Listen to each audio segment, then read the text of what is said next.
Thank you for clicking on the video. Welcome back to the channel. This is another review. Well, it's this the last review. Oh, hallelujah, hallelujah.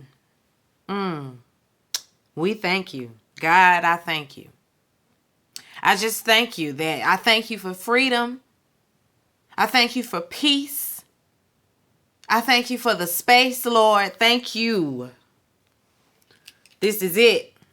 This is the reunion part 3 of these folk over there at Love and Marriage Huntsville. Oh, before I get into it, happy birthday to me. Yay. Well, today's not my birthday. My birthday was Tuesday. I enjoyed my birthday festivities, in case you wanted to know. We enjoyed it over here. I turned 36. It's given 26 on every day. I turned 36. My husband and I went to New Orleans for the day because we got down there Friday night. So I spent the whole day Saturday doing all the things, eating, of course. That's all I really be wanting to do. Can we go eat? Can we just go eat? I enjoyed that. We had a great time. It was cold, very cold that weekend, but we pushed through. We pushed through. And when I got back, my birthday was on Tuesday, like I said, and so I celebrated with him again. We went to breakfast, and I went and got me some donuts from this place called Donut Worry. I'm not sure if you're familiar. There are a few out here, so, you know, it's a franchise. Unless it's not, and they just got a few different locations in Atlanta. But great donuts nonetheless. And I got a cake as well. And so that cake is, I need to take like half the cake over there to my parents' house because that's too much cake. Anyway, let's get into the review. So Betty and Mel, they're still going back and forth. Stormy tries to intervene, you know, to calm the waters, but Betty over there talking mess. Mel over there saying, shame on you. You need to grow up. You know, it's just going back and forth over nothing. And I feel like Betty just got her life because that's essentially what she wants. she just wants a moment. Carlos asks Stormy, you know, where they stand. Stormy says she has nothing but the utmost respect for Mel, and all that she's done. And so that's just where she's at with it. Carlos switches gears to Betty and Junior. You know, Junior apologizes to Stormy for not giving his all in his role over there at the warehouse. But he really felt like he needed to go his own way, and he's glad that he has. Stormy, she gets emotional. You know, she knows that he's over there in management at a restaurant, and she just wishes he could be over there at the warehouse in a management position, but he don't want to push hair products. He don't want to do it. He don't want to pack the hair products. He don't want to manage the people packing up the hair products. He don't want to do that, Stormy. Like, sometimes you have to realize it's your vision. It's your dream. There are going to be some family members that are going to, you know, be on board 100% straight away. They recognize and see the vision, and they too want to, you know, want in on it. And then there are going to be the family members that see dollar signs and, you know, it's cool to go make money over there, but they're not going to they're not going to give it their all because they're not passionate about it. That's where he's at with it. So let him go over there and work at the restaurant. Lisa didn't come. They asked Lisa if she wanted to come. She, you know, Aunt Lisa. Lisa said she wasn't coming. So there's that. Betty says that things are pretty much the same between them. Can it be mended? She says, well, maybe. You know, I've tried. She says she's tried to mend things, but we saw Lisa. She's a tough one. she ain't really the forgiving type. Producers, they excuse Betty and Junior, and Kiki and the Fletchers, they rejoin the cast. We replayed the package for the Fletchers. You know, Nell, she says that the family dynamics, you know, between she and her son and everybody, things have improved. She and her son are speaking more frequently. Carlos asks why they were, offended that they didn't get invited to the Black Expo. Chris says, well, basically, you know, they both are like, well, we were told that we would be, you know, we were told that we wouldn't be left out. Tisha says that they planned on inviting Chris specifically, but it just slipped their mind. She was only thinking about the core 6, and they're like, but Stormy and Courtney, are they in the core 6? No, but they were there. We don't have a relationship with y'all. We were kind of building something with Stormy. Or I should say Stormy and Tisha, they were building. Marceau says that Chris dropped by Black in a company, like in a cleaning company truck. And so he thought that, wait, I thought you were a broker. So you're a broker and you have a cleaning company. Yes. I mean, people can have more than one business. I don't know why you made it seem like it was far-fetched or whatever. But then he goes on to say, and I think it's pretty sexist of you to only mention your businesses and what you have going on and not mention the daycare. That falls flat.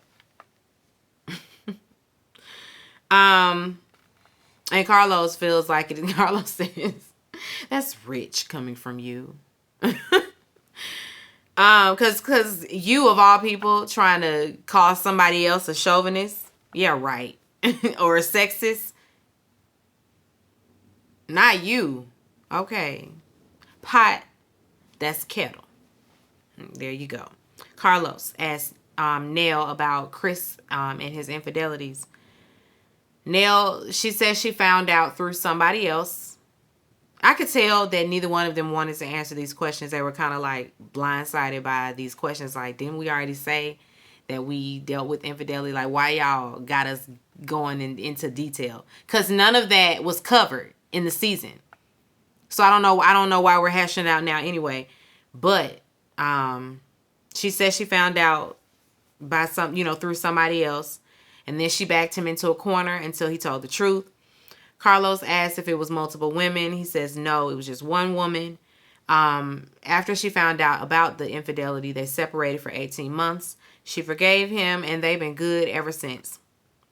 It's one of the reasons why she advocated for Mel and Martell to kind of work it out or talk or at least go get some therapy about it. They get on to the Houston trip. Carlos asks about Martell's visitor.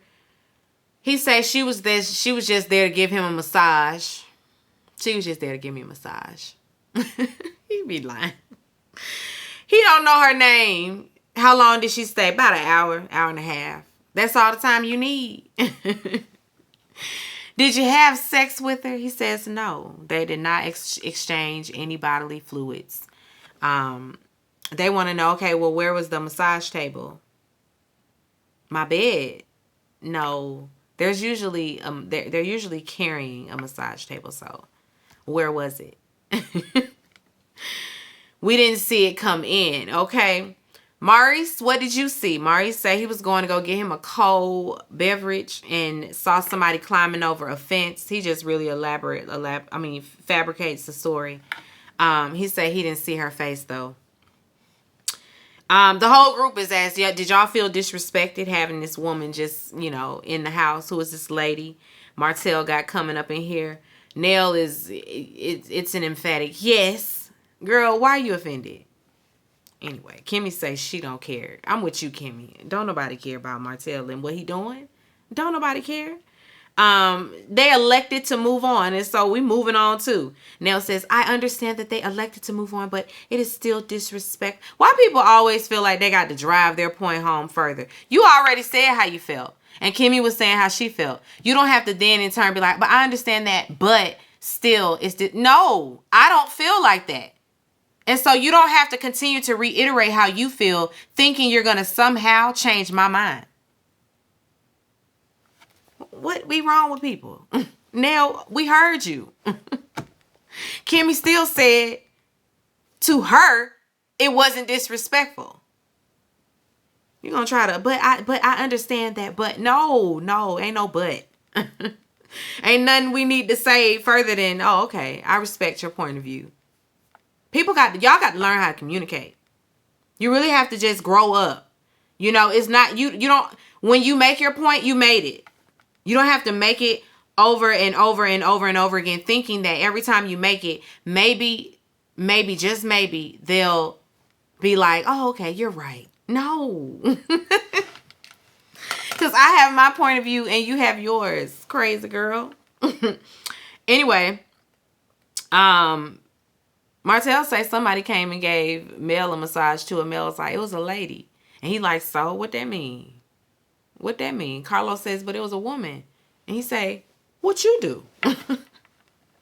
He say, don't you like men's? So why she can't like women's?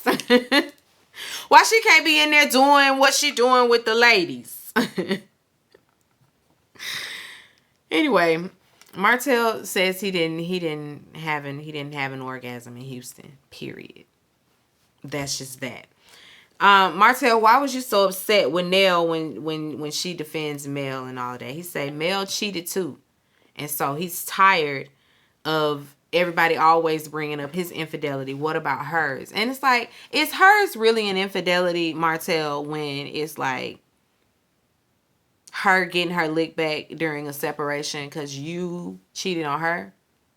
Is it really, do we really count it as an infidelity, or is it just like, it is what it is?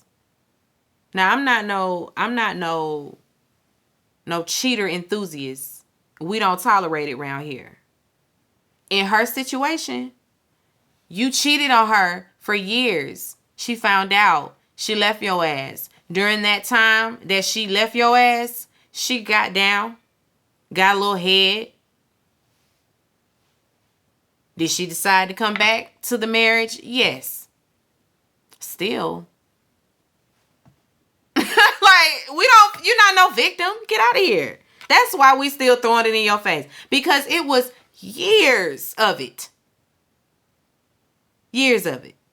And a child. Absolutely not, Martell. You're going to hear it and hear it some more. So you might as well just get over it. He said he want her to admit to cheating. Please, let's move on. The viewers think that Chris let Martell speak crazy to Nell, and we want to know why. He said, I mean, I've always seen both Mel and Martell as like, little brother, little sister. So to me, it was like my little brother, she just having a little spat with her little brother. Like, I ain't think nothing of it. He ain't worried about Martell. Mel, she did think it was out of order, because not only are they our friends, they're our elders, and you should have just respected that off the... If you're not going to respect the fact that she's a woman, she's your elder. So let's not. You shouldn't have been speaking to your friend's wife that way. Martell feels like they both owe each other an apology. Nell says, I mean, you walked up on me. He apologizes for walking up on her, but he feels like there's a double standard. Nell, she's just as wrong for raising her voice. Whatever. We move on to Kiki coming on the trip. Tisha says she made it clear that she did not want to be around Kiki. So yes, she was upset about that. When Kiki came on the trip, she says that she came to make amends. She didn't come with anything but peace on her mind. And she wanted to have a few margaritas. She does say that she was wrong for throwing the drink. She was absolutely wrong for that. Nell says that she suggested that Kiki sit this one out, and that she, maybe wait until they got back to have a conversation with Tisha. But Kiki insisted on being there. She needed the money. Obviously, she said, listen, I want my coins. I need to film. Tisha says that the relationship is dead forever. She ain't fixing nothing. Ain't nothing to be fixed. She's tired of trying. Carlos asked Kiki if she used Tisha to kind of, to get on this show. And Kiki's like, no, I didn't use her. We were supposed to be on here together, like, as a family. But things flipped. Tisha flipped it. Like, she was coming to be on the show with her, to be on Tisha's side. But things changed. Tisha, she didn't like that, or she didn't feel like Kiki was ready earlier on, because I'm assuming Kiki been trying to get on the show. And so Tisha says she didn't feel like Kiki was in a good space to expose the truth, what's really going on in her life, that things that haven't come up yet, and these are things that will ruin her family. And Kiki was like, there are only two things in my life that would be exposed and that haven't already been exposed, and that was, the infidelity in her marriage and her drug addiction. So what else you got? Go ahead and lay it out. Go ahead and tell it. And both of them are like, we're not going to spill anybody's tea. Oh, really? Because y'all had no problem saying that she was addicted to drugs. You had no problem throwing that out. Now, whatever this is, it's just, she'll have to tell her own story. I can't stand when a bitch, I got the tea, I know what's up. And then when you're like, what? Go ahead and say it. No, I'm going to let you tell your own business. No, go on and say it. Otherwise, zip it. They start talking about the kids. We done brought the kids into it, and how their daughters are best friends. And then Marcel and Tisha say Kiki tried to block them, or block their daughter from their daughter's phone or something like that. And Kiki is like, absolutely not. You a goddamn lie. That never happened. Carlos is trying to move on to something else to try to just breeze by that. And Kiki ain't letting it go. She over there just mouthing off. You can hear her. I never did that. I never did that. You're lying. I never did that. We move on to the pregnancy test. Tisha thought she was pregnant because she's been pregnant before, so that she know the symptoms. Marcel says the only thing that came to his mind was she cheated. Well, do you think that Tisha is capable of cheating on you? And he says, hell yeah, fucking right. Absolutely. But there's a difference between capability and probability. Will she probably cheat? No. Is she capable of doing it? Yes. Here we go. Semantics.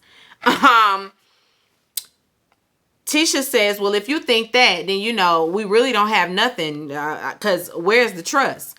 Why are we here? Marcel, he uses possibly getting another woman pregnant in comparison to her taking a pregnancy test. Like he's going to do analogies all the time. And he got an analogy for everything. For every situation, he going to give you an analogy. And the two just don't correlate.